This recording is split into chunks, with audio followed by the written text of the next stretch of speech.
Yes, guys, welcome back. Another episode of Team Talk. Ladies and gentlemen, happy St. Patrick's Day.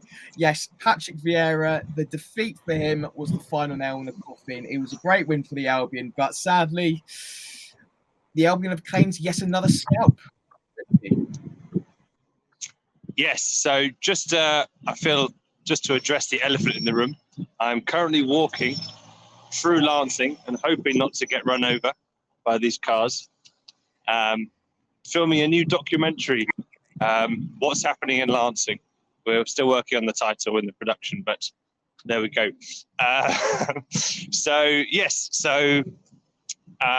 It was a bit of a nervy one, I think. You know, it was quite different from the 1-1 draw at Selhurst Park, where Brighton were obviously very dominant. I had to say a lot. The feeling amongst the reporters in the press box was like, "Oh no, 9 minutes of stoppage time. Paz are going to find a way to break Brighton's hearts again." And I think it shows a lot about this team's resolve and character that they were able to cling on for that 1-0 win. It was a strange start to the game because, well, maybe not strange, but Palace actually were the better team, I thought, for the first 15, 20 minutes or so. They really pressed Brighton well from the back and basically took out Brighton's midfield completely because they just kept intercepting balls forward. So credit to them, but surely Brighton managed to sort of turn the screw, and Solly March took his goal very, very well against the 19-year-old keeper. Obviously, for those who didn't follow the game, obviously Palace had a bit of a keeper crisis. So their number one has a hamstring injury, I think, and Sam Johnson is still out injured, and then they obviously sent Jack Butland out on loan, so they had to call on an academy keeper. And to be fair to him, he did pretty well. But yeah, just going back to that opening 20 minutes, Jason still had to make a number of good saves, especially one from Michael Elise sticking out his foot. So yes, this was a really important win for Brighton's, European hopes, and basically showing that they can win ugly. Yeah, absolutely. And like I said, that's the key thing. We need to grind up those results as we push for promotion, for a place in Europe, and just to get it over against Palace as well. A dirty win, shall we say. It's a good win for us, and not just the fact that we get 3 points, but it's pride as well, which is very, very delightful for all involved there. Yeah, I completely agree with what you're saying there. It had all the makings of a typical rivalry match where the team that are underperforming so far and a bit underwhelming this season, they just came out full gong ho, shall we say. They had some cracking chances, still forced to be saved. And fortunately, De Zerbi had the plan in place, and Solly March, the local lad, was the hero once again. His 7th goal of the season as well. Yeah, I mean, I think, correct me if I'm wrong, March scored in the 15th minute on the 15th of March. Correct. Made up. But yeah, so yeah, he obviously he got a goal awarded to him against Leeds United, so he's on a really good form. And by the time this goes out, we'll put this to a little bit later, but basically, Solly March has signed the new Brighton contract, which is fantastic news for the club because he's in the form of his life. I believe it's 4-year contract. So that will put him, well into his 30s by then, and it's credit to him. I'm just coming back from the press conference from De Zerbi, and he basically said that he loves working with Solly March. He's basically he's a joy to work with. He's actually maybe more complete as a player than even Matoma because he also does the defensive duties. So yeah, absolute credit to him. So I'm just walking across the road. And yeah, so that's fantastic news for Brighton because that means Caicedo, McAllister, also Steele signed a new contract recently. There's all these key players are signing contracts and committing their futures to Brighton, which is fantastic. Yeah, it really is. It's a really good position to be in for the Albion. I think they're definitely covering their tracks and just making sure that everyone's got contracts going into the next season.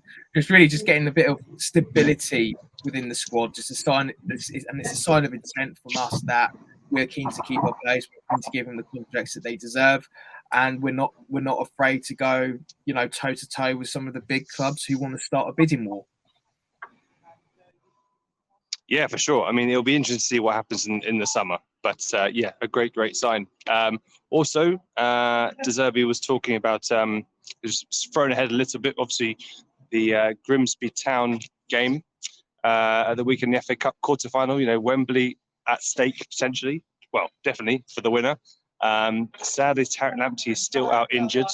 And he could be out for a bit longer because it looks like he's not going to go out to be involved in Ghana's internationals later this month. So hopefully his knee issue isn't that serious, but it's obviously not a great sign. Other than that, Brighton are at full strength. Robert Sanchez will start in goal. Obviously, he has been dropped for the last few games with Steele coming in. So interested to see if this can be a redemption arc for the Spaniards.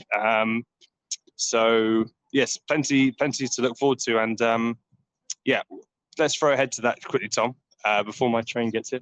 We've got 7 minutes.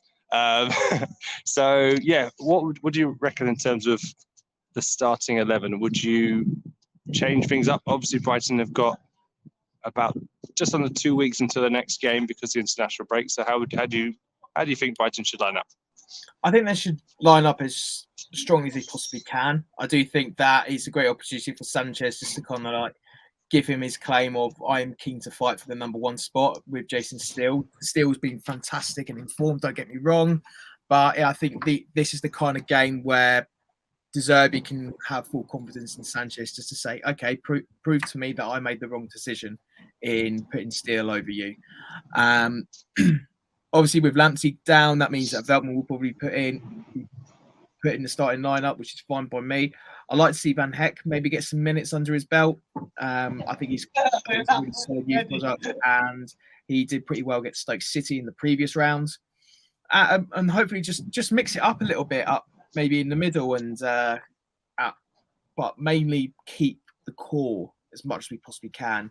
Like you say, we've got the international break now, so I think it'd be a great chance for us to just really go in hard and just to secure that place in the semi-final, which is no doubt De Zerbi is going to be aiming for. If he wants Champions League football, no doubt he's going to be aiming for the final of the FA Cup.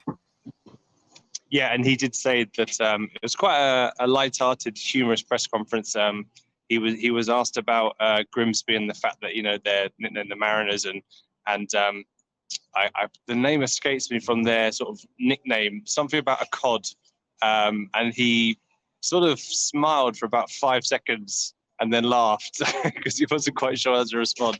But I think just on that point about the FA Cup, I think he still drills into his players about how there was a missed opportunity against Charlton in the Carabao Cup, and they do not want to let this opportunity go, and he wants to win this thing. He's, he said, obviously when Brighton were in the FA Cup final, 40 years ago now, I believe, De Zerbi was 3 or 4 years old, and he said that even from a young age he was dreaming of lifting trophies himself. So hopefully he could do that with Brighton. But yeah, I mean it's such a fantastic time at the moment for the club. Joint 6th with Liverpool. Just behind them, I think, on goal difference. Interesting to see what happens with the results this weekend. Hopefully, they'll go their way and they won't be in, I guess, playing too much catch up. They still have games in hand, obviously, but definitely a very exciting time. Do you think? I just saw, just on a slight side note, I saw in Chris Sutton's predictions, he's gone for a 5-0 home win for Brighton this weekend. Not sure what to make of that. I think he's disrespecting one of the players. Oh my Grimsby. God, one of the horses. So I'm just watching the Cheltenham racecourse as well. And one of the horses just ran straight into one of the poles. Ouch, that's gonna hurt. I mean, I hope that horse is okay. Yeah, seems to be running fine. Finished fourth, unseated the rider though, which is a shame. But I hope doesn't seem to be too hard. This is a really special episode, isn't it? We are really wigging it. Everything's happening this week. Cheltenham, Lancing walking tours. Love it. Everything. You've got to love it. Only on teams like Brighton, ladies and gentlemen.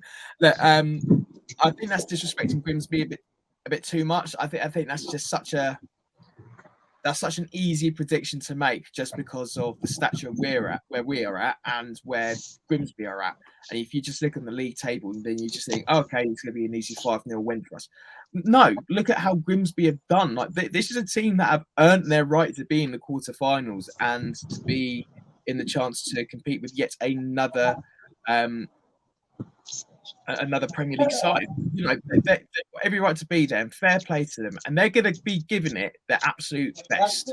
They absolutely are. I don't think they've got a lot to play for in the league. So pushing forward, they want to leave their mark. Some of them, it's going to be the biggest game of their lives. It's the quarterfinals of the FA Cup. They are two matches away from an FA Cup final and one match away from a Wembley Stadium appearance. So they're going to be giving it their all, and they will want to have another cup set under their belts. They're hungry for it. They've already done it twice, so there's nothing to stop them doing it again. So we've got to treat them respectfully, and we've got to put our feet firmly on the ground, which De Zerbi will do that.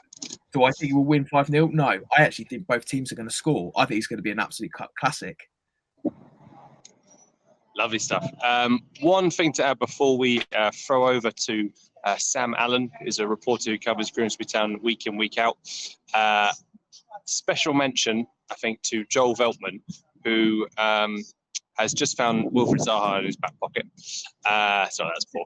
But yeah, he was fantastic. I asked De Zerbi about him. I asked him about his performance, and he basically said he was the best player on the pitch. He just, in terms of like everything you want from a player, just never said that attitude. He was, bruised, battered, and bloodied. I think he cut his lip or something like that. But was able to handle a very, dangerous winger who's scored 8 times against Brighton over the 50 or 60 appearances he's played against them. So yeah, massive shout out to him, and hopefully he will be lining up against Grimsby at the weekend. Absolutely, yeah. That's a nice bit to end on that. We're now going to be chatting to Grimsby Live's very own Grimsby Town correspondent, who's been chatting to Richie early on this week, just ahead of the big match at the weekend. Hey guys, so I'm with Sam Allen, Grimsby Town reporter for Grimsby Town Live. Sam, how are you doing? I'm very good, Richie. How are you? I'm good, thanks. Yes, so let's get straight into it. Obviously, we're talking a few days ahead of the Brighton versus Grimsby Town FA Cup quarter-final matchup on Sunday. So what's the atmosphere been like amongst the sort of club and the fans? Because I'm just looking at the table here and it says, Grimsby are 16th in League Two, but they've had an unbelievable cup run. So how does that how's it all gone? Yeah, I mean, it's sort of been a weird season in that sense. I mean, obviously we're newly promoted back into League Two after getting promotion from the National League last season in a ridiculous way in itself with the playoff run that we had. And to be fair, the cup run in a way has sort of kept that buzz going amongst the fan base. Like you say, the league overall has been a bit unspectacular.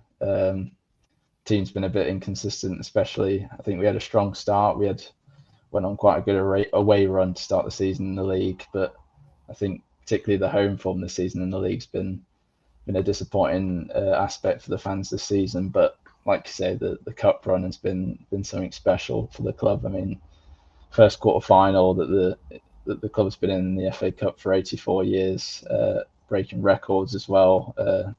Beating 5 teams in divisions above them from the first round since we came in against Plymouth. So, and all the games in the cup this season have been special in their own way. So that's been amazing aspect of this season so far. And what do you think the sort of secret is to that success that they've done? Because just going through the run, I'm just looking here. It says they thrashed Plymouth 5-1. Obviously, it was the start of the season, but they are obviously looking in good position to get promoted to the Championship. They're the highest ranked team in the draw at that point. So they've beaten Cambridge, Burton, Luton, and obviously the real big scalp with the last round, Southampton. So, can you put your finger on why it's sort of clicked?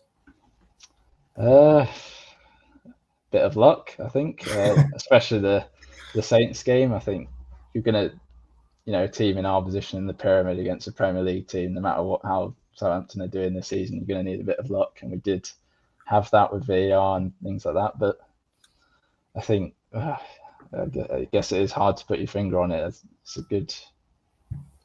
I think Hurst retained a lot of the squad from last season that, like I alluded to earlier, did really well in that playoff run.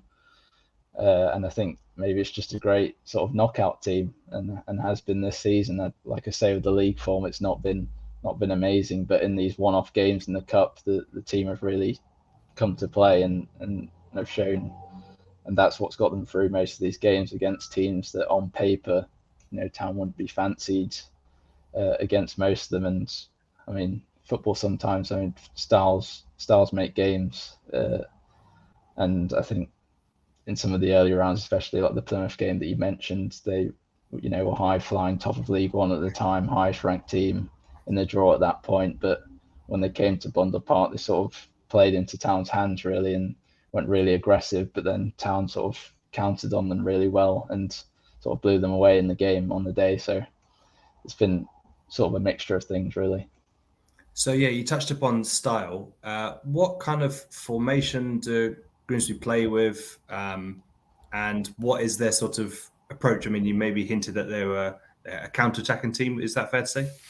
Yeah, I think that's sort of their strength. They're a great transitional team this season, and it's in the games at home where teams have come and sort of maybe sat back a bit and not really wanted to play that Town have struggled in at times this term. So I think, when they're in these games where teams come on to them and they can break on them, that's where the strengths of the team really come out. In terms of formation, it's changed a bit across the season as it does with a lot of teams, but more recently with some of the signings that Hurst made in January, he's gone with the back three with obviously wing backs.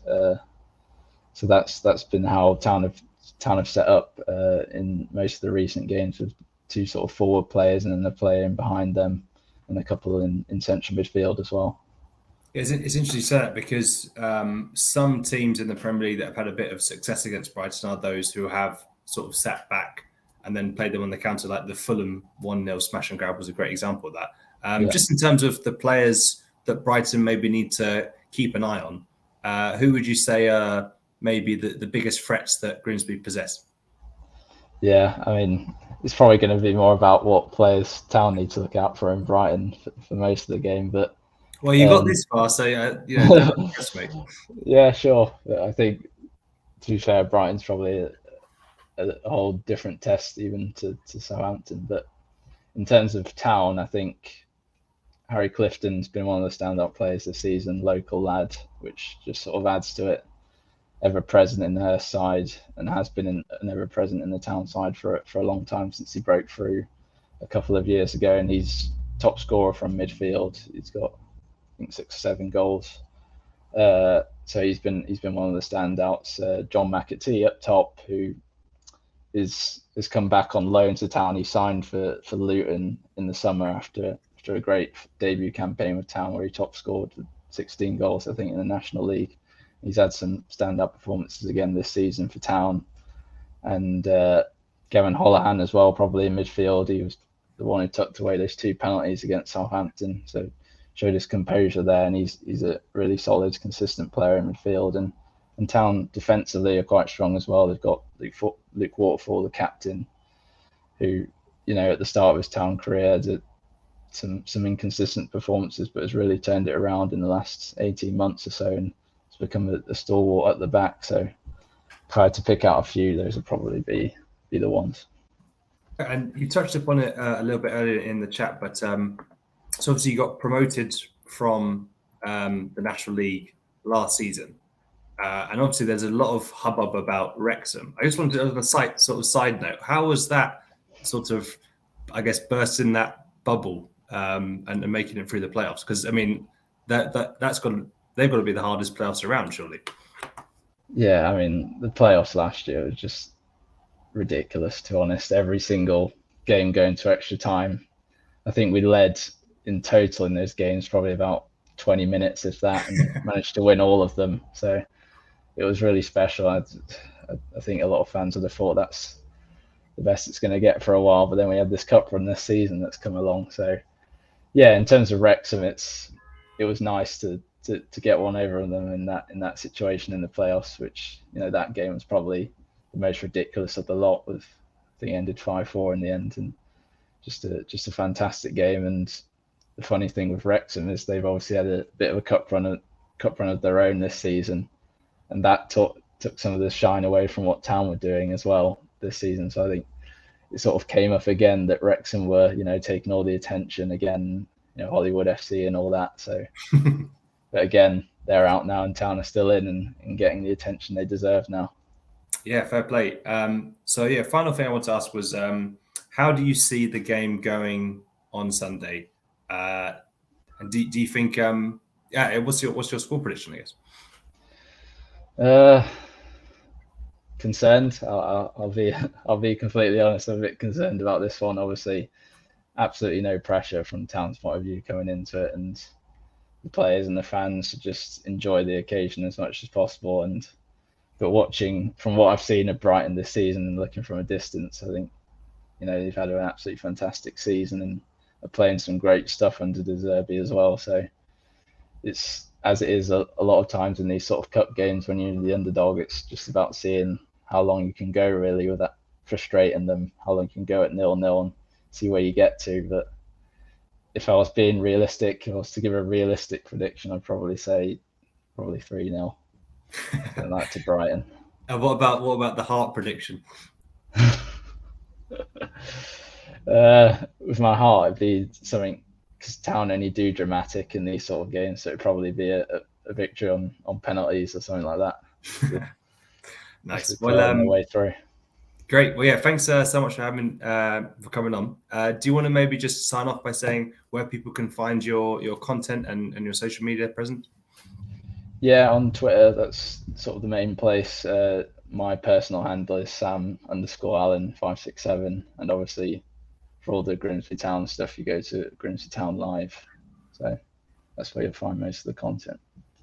Great. And we will look forward to that game, which should hopefully be a cracker. Wembley's on the line, so very, very tasty. But thanks for coming on, Sam. And guys, keep on subscribing and liking teams like Brighton.